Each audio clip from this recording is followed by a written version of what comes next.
Catherine, qui s'empresse tant, est encore plus joyeuse que pressée. Voilà de l'allégresse, un souffle court bien proche de l'émotion, qui veulent dire en langage clair, en langage précis et concis du télégraphe, « Cher papa, examen passé, stop. Suis reçu, ouf. Pas fâché, stop. Lettre suit, Catherine. »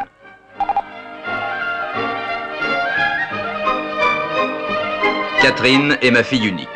C'est dire la fierté non partagée que j'éprouvais et qui me fit câbler immédiatement à Paris du stop au stop, du tac au tac. Bravo Catherine, bien content, t'offre un voyage en France, te rejoins illico.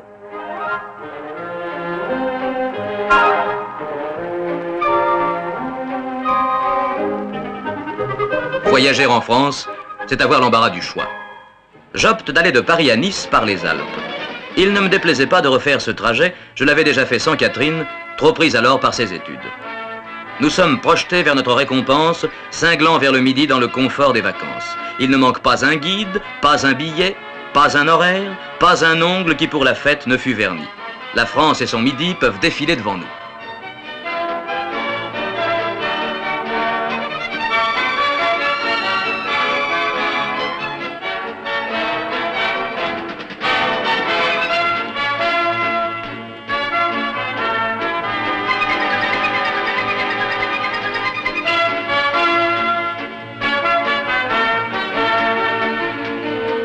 Les voyages forment la jeunesse et creusent les estomacs. Moutarde de Dijon, saucisson de Lyon, truite à la grenobloise et pommes dauphinoises, le menu jalonne le chemin et trace notre itinéraire.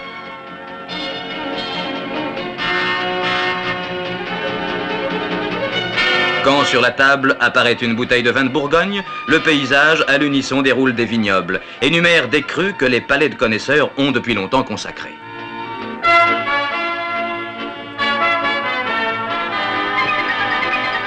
Lyon, planté entre deux fleuves, Lyon c'est encore sérieux.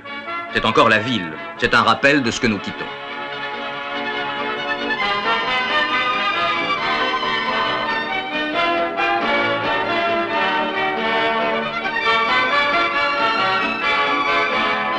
Après Lyon, le paysage présente à chaque tour de roue un aspect nouveau et inattendu. Il ne faut pas être distrait. La grande attraction va bientôt surgir, la montagne. Il ne faut pas manquer son apparition, il faut la saluer, car elle va enchanter une partie de notre voyage.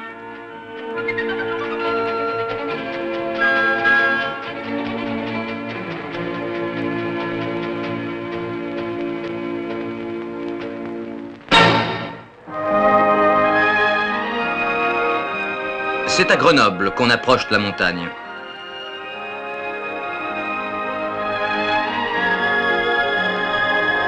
Notre curiosité de touriste ne tient qu'à un fil de 700 mètres, un fil qui enjambe l'Isère et nous hisse d'un saut au fort de la Bastille.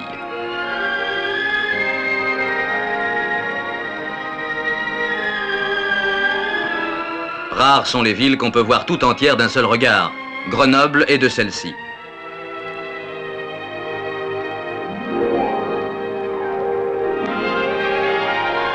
Le Mont Blanc rougit au dernier feu d'un soleil moribond.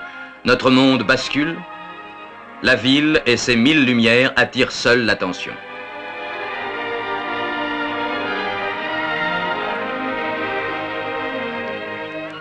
Grenoble offre aux touristes d'innombrables excursions.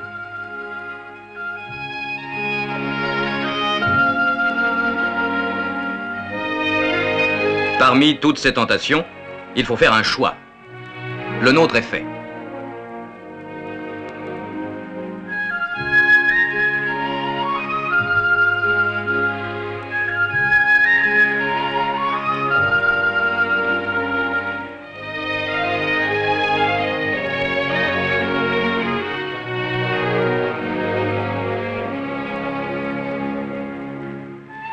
Les bouleaux, les ormes, les sapins défient la pente par leur rectitude et nous font une belle conduite forestière.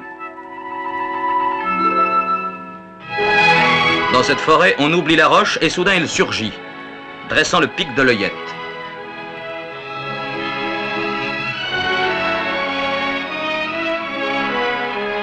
Refaire un voyage connu, cela permet d'étaler son savoir et je peux pérorer. Un jour de l'an 1084, le moine Bruno s'en vint à Chartroux, sans se douter que grâce à lui, Chartroux, devenant Chartreux, allait donner son nom à un monastère, un massif de haute montagne, une liqueur mondialement connue et une race de chats.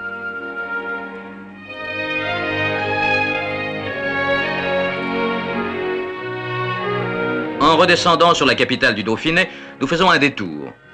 Le fort de Saint-Hénard, un nid d'aigle qui, de ses 1300 mètres, surplombe la vallée et permet de voir Grenoble sous un aspect encore différent.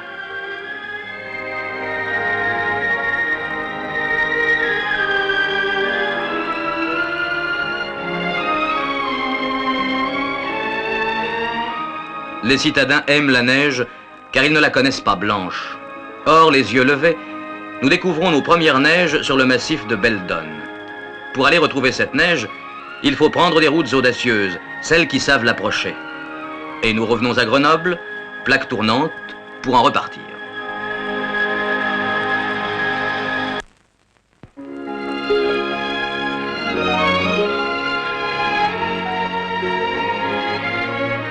En chemin pour d'autres pâtures, un troupeau se hâte vers les alpages. Notre approche est lente et respectueuse pour mieux goûter cette montagne et son infinie variété. À chaque virage, un nouvel aspect se découvre. Tel mont, telle cascade, un instant caché, se dévoilent soudain, apparaissent comme par enchantement.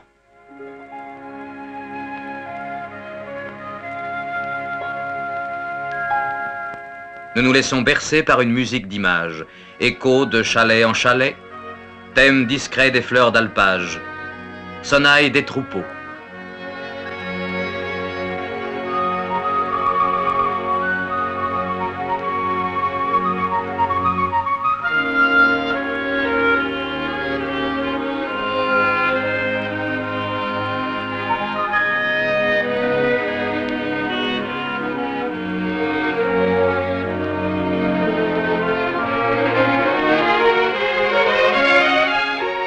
La route nous hisse à plus de 2000 mètres au col de la Croix de Fer et nous traitons d'égal à égal avec la montagne qui nous environne.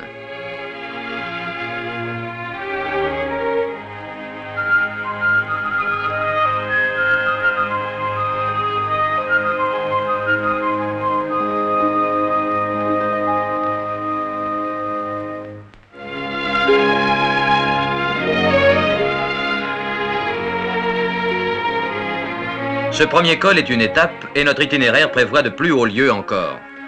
Pour les atteindre, il faut redescendre, s'enfoncer de chalet en village, d'alpage en combe.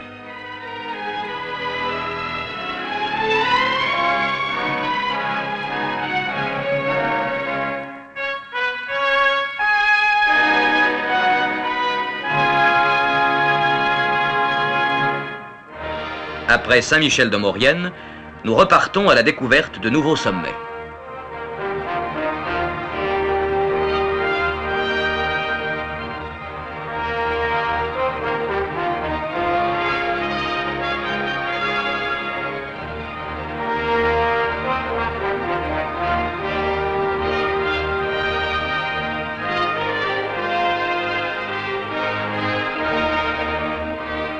La route s'attaque à la pente, s'enlace à la montagne, dessine un tracé tourmenté que commande un relief autoritaire.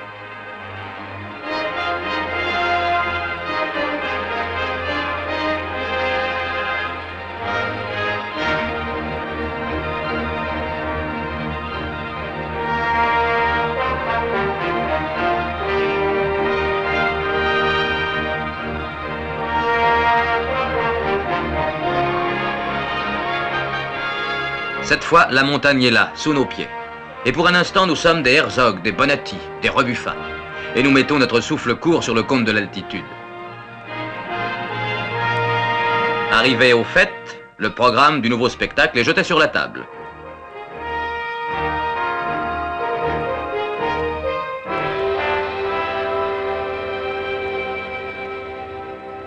La vallée de la Guisane vers Briançon, puis la barre des Écrins, le pic de l'Homme, la Meige sont les vedettes dont les sommets frôlent les étoiles.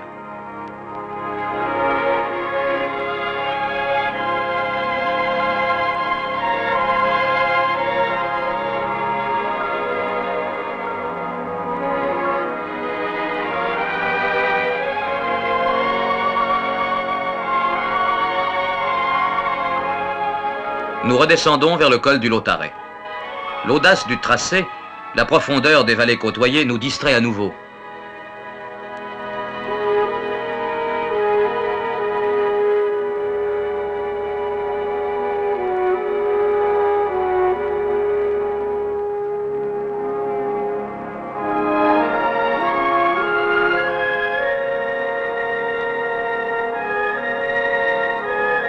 Après le passage du Lautaret, le circuit des grands cols s'achève, mais à la Grave, blotti au pied de la Meije, le seigneur du lieu vaut un arrêt. Approchant 4000 mètres, la Meije déjoua 17 expéditions avant de se laisser conquérir.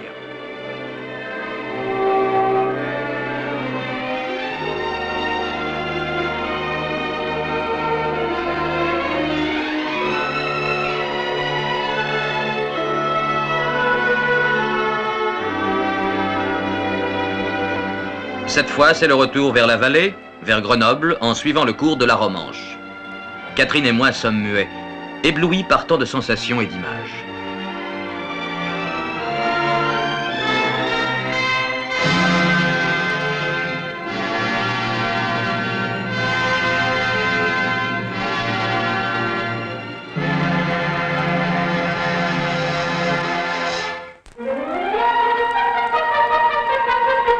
D'autres horizons nous attendent. Nous changeons de véhicule. Nous abandonnons la route pour la rigueur du rail, mais un rail justement fait pour le paysage. Un rail ouvert sur le décor, largement offert, pour que nul n'en ignore.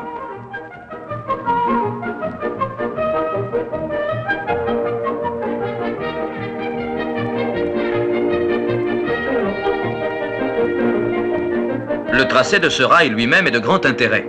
Se coulant dans les vallées, les franchissant d'un léger viaduc, contournant un mont ou le transperçant d'un tunnel.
Les Alpes du Dauphiné, que j'avais presque ignorées lors de mes précédents voyages, ont maintenant une structure, un visage, grâce au large horizon ouvert autour de nous.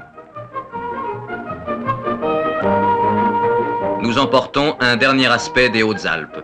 Le mont Aiguille, dressé par un géomètre, nous fait un dernier bout de conduite.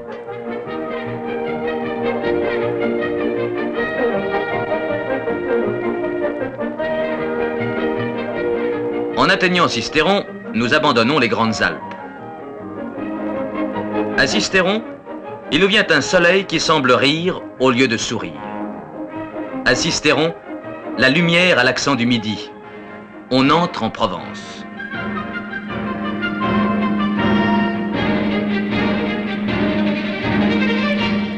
C'est à Digne que nous quittons la SNCF pour passer sur le réseau des chemins de fer de Provence. Et l'autorail lui-même a changé de couleur.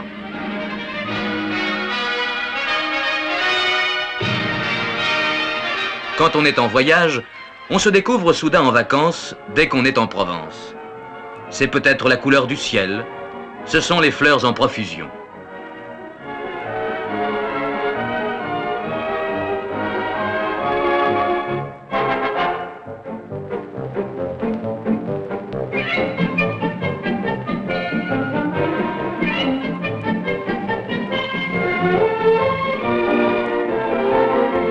En Provence, l'austère devient plaisant, et le plaisant devient tout le charme de la nature.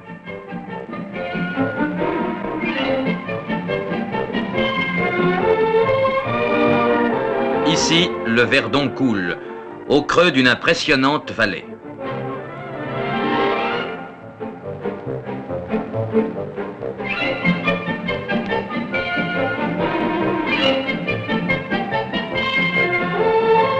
Là, des villages miniatures s'agrippent aux collines, se blottissent autour de leurs clochers, tels Entrevaux et Touette-sur-Var.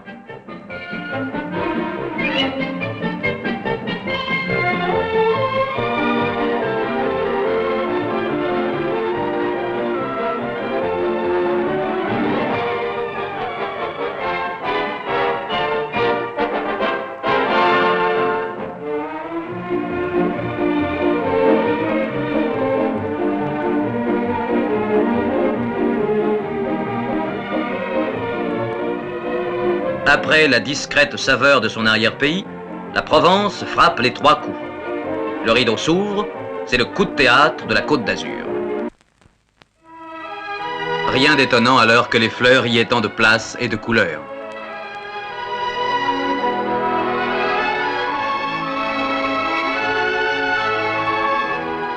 Rien d'étonnant que l'on y adore le soleil, et que l'on s'y brunisse, et que l'on s'y dort. Le soleil y trahit si rarement.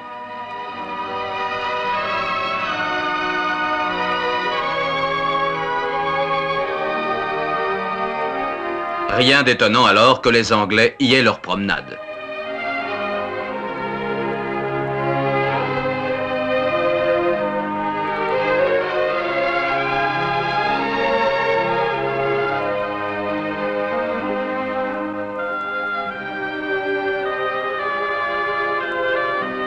Après l'écart, les autorails, nous nous offrons un peu d'indépendance, et notre voiture sans chauffeur va nous permettre de flâner.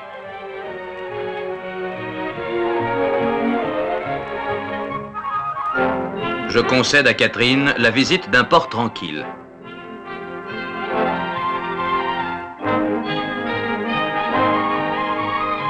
Je cède à son envie de voir glisser sur l'eau 2 planches de bois surmontées d'un homme en équilibre instable, et je parviens à mes fins, plus prosaïques sans doute, mais aussi délicates, une bouillabaisse.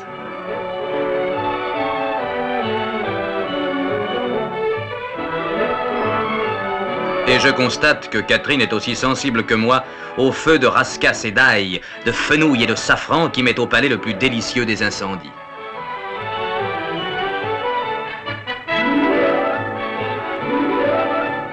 De retour à Nice, les tentations ne manquent pas. Chaque destination est un haut lieu touristique.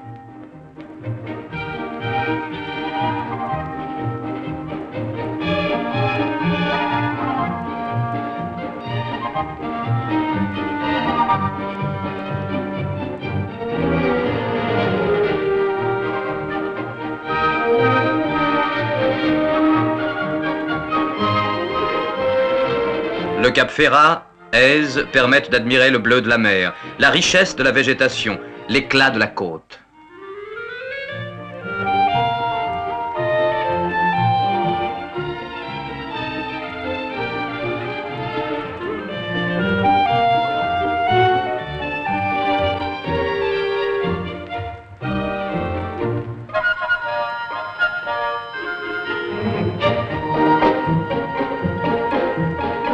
On nous annonce maintenant l'arrivée à la Turbie.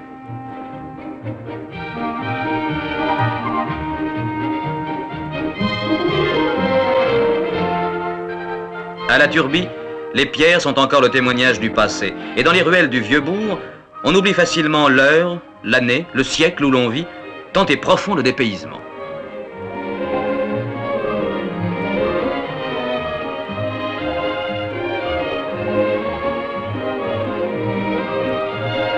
La principauté de Monaco est un État de 150 hectares qu'on peut dire privilégié. Cet État a son port, cet État a sa plage, il ne lui manque que l'espace, mais il s'en passe. C'est un monde en miniature. On y cultive les plus rares plantes tropicales. On y élève les poissons les plus rares du monde.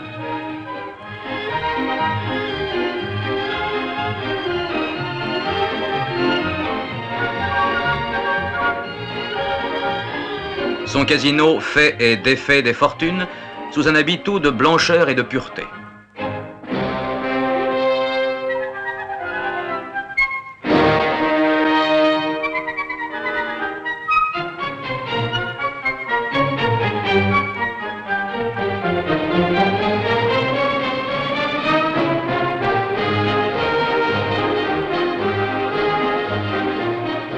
Menton, c'est le bout de la France.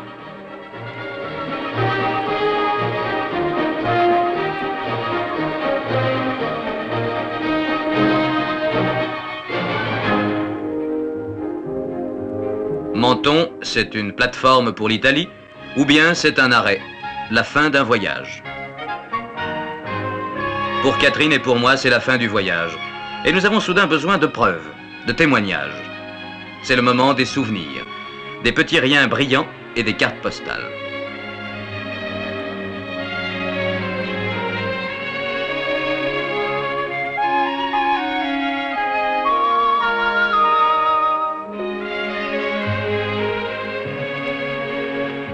Le voyage touristique est terminé, c'est le retour rapide vers Paris.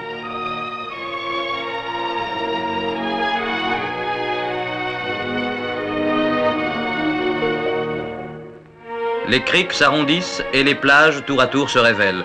Golfe-Juan, le Trellas, Antéor, Bandol, des noms qui semblent toujours peints de neuf et nous font une haie de joie et de vacances.